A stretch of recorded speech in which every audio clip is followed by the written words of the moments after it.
महाकुंभ नगर के महा कवरेज में हम मौजूद हैं एक पर्णकुटी में, और संयोग से हमें महाकुंभ नगर में एक हस्ती से मिलने का मौका मिला। नेहा धवन जी हैं, भारतीय जनता पार्टी की प्रवक्ता हैं, हरियाणा के हिसार से ताल्लुक़ रखती हैं। नेहा जी, खबर फास्ट पर आपका स्वागत है। खबर फास्ट के सभी दर्शकों को प्रयागराज की इस पवित्र भूमि से, महाकुंभ के संगम क्षेत्र से मेरा प्रणाम। राजनीति और हरियाणा जैसा समृद्ध प्रदेश जहाँ से आपका ताल्लुक़ है, दिल्ली आपका कार्य क्षेत्र है, फिर यहाँ महाकुंभ नगर की रेती में आकर के पैर घिसने की आवश्यकता क्यों लगी? क्या है मन में जिसकी वजह से यहाँ गंगा के तट पे बालू में भटक रहे हैं? अमरेंद्र जी, ये बालू रेत नहीं है, ये रजकण है। एक ऐसे पवित्र भूमि जहाँ ऐसे रजकण हैं जिस रजकण पर स्वयंभू देवता भी यहाँ पर उपस्थित हैं। 144 वर्षों के बाद लगने वाले इस पूर्ण महाकुंभ की इस पवित्र भूमि पर इस धरती की ये जो धूल है, ये चरण धूली है जिसको माथे पर लगाने से मुझे लगता है लोग कहते हैं कि पाप धुल जाते हैं। मैं कहती हूँ कि जितना जीवन आगे बचा है उसके लिए सद्बुद्धि आती है और हमारे जितने ज्ञान के चक्षु हैं वो खुलते हैं।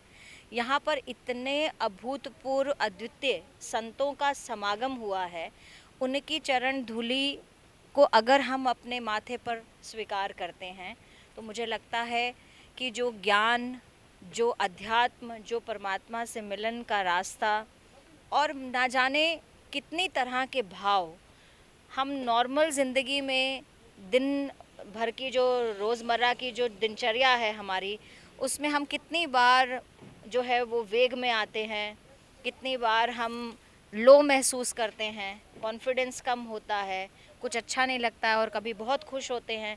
मुझे लगता है कि उस समभाव की जागृति के लिए, इन सब चीज़ों के लिए ऐसे जो महासमागम होते हैं वहाँ पर ज़रूर आना चाहिए। और महाकुंभ का तो उससे कहीं ज़्यादा जो प्रतिफल है वो है, तो इसलिए यहाँ पर भटकना नहीं है।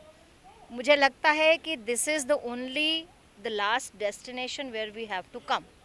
ये मुझे लगता है भटकाव को रोकने की जगह है। भटकाव तो नॉर्मल दिनचर्या जो रोज़मर्रा की लड़ाई है, अपने प्रगति के लिए, सफलता के लिए, बिजनेस के लिए, पैसा कमाने के लिए, पद प्रतिष्ठा के लिए जो भटकाव है, उस भटकाव को अगर स्थिरता चाहिए तो वो सनातन में महाकुंभ सबसे बड़ी जगह नहीं है। ठीक है, बहुत अच्छा बताया आपने। लेकिन गोल क्या है, डेस्टिनेशन क्या है, जाना कहाँ है, कहाँ पहुँचेंगे? देखिए, डेस्टिनेशन तो एक ही है। परमात्मा ने बहुत सारे काम करने के बाद, मैंने कॉर्पोरेट सेक्टर में काम किया, एजुकेशन सेक्टर में काम किया, इसके अलावा मैंने एडवोकेसी में भी कुछ दिन लगाए और सभी मीडिया से मैं जुड़ी रही। मैंने बीबीसी के लिए, वर्ल्ड बैंक के लिए काम किया। सब काम करने के बाद मुझे लगता है कि एक विषय पर आकर मुझे स्थिरता मिली, जो परमात्मा की इच्छा हुई, वो है राजनीतिक क्षेत्र। राजनीतिक सामाजिक क्षेत्र में युवाओं के लिए, महिलाओं के लिए, समाज के लिए जो कार्य करने की भूमिका भगवान ने मेरे लिए चुनी है, वो मेरा लक्ष्य है। मस्तक पर कुमकुम का टीका है, गले में रुद्राक्ष की माला है। नेहा धवन जी राजनीतिक हस्ती हैं, यह मार्ग कहाँ जाएगा, कहाँ लेके जाएगा?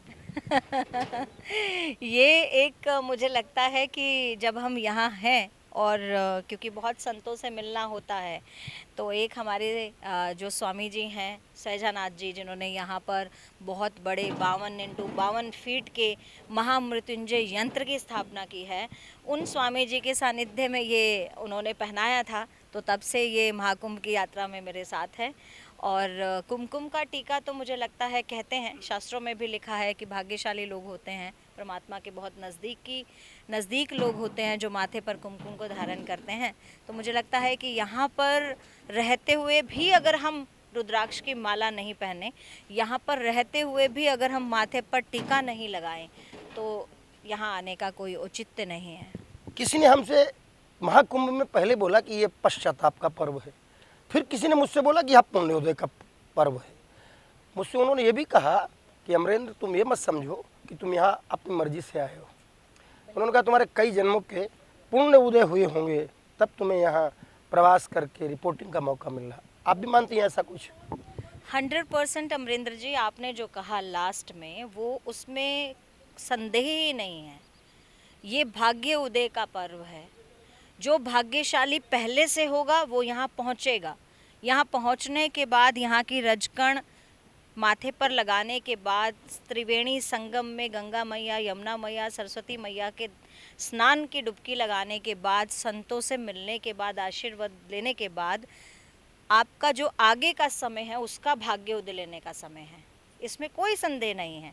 ये महापर्व जो धर्म विरोधी ताकतें हैं, सनातन विरोधी लोग हैं, जो असली में सनातन को और हिंदू धर्म को पहचाना ही नहीं जिन्होंने, वो लोग ऐसी बात कह सकते हैं कि ये पाप और पुण्य का खेल है या पापी लोग यहाँ आएंगे, हमने ऐसे पाप ही नहीं किए कि हम यहाँ पर डुबकी लगाने जाएं।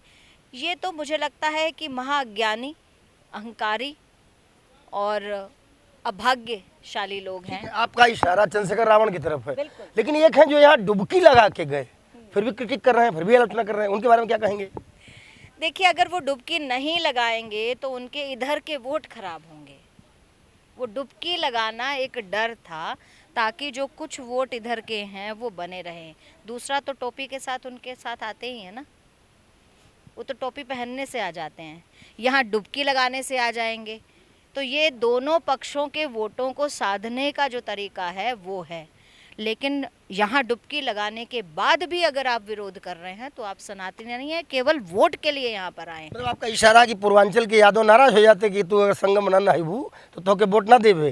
बिल्कुल सही कहा है आपने। आप जानते हैं कुछ वोट उनके इस तरफ भी हैं।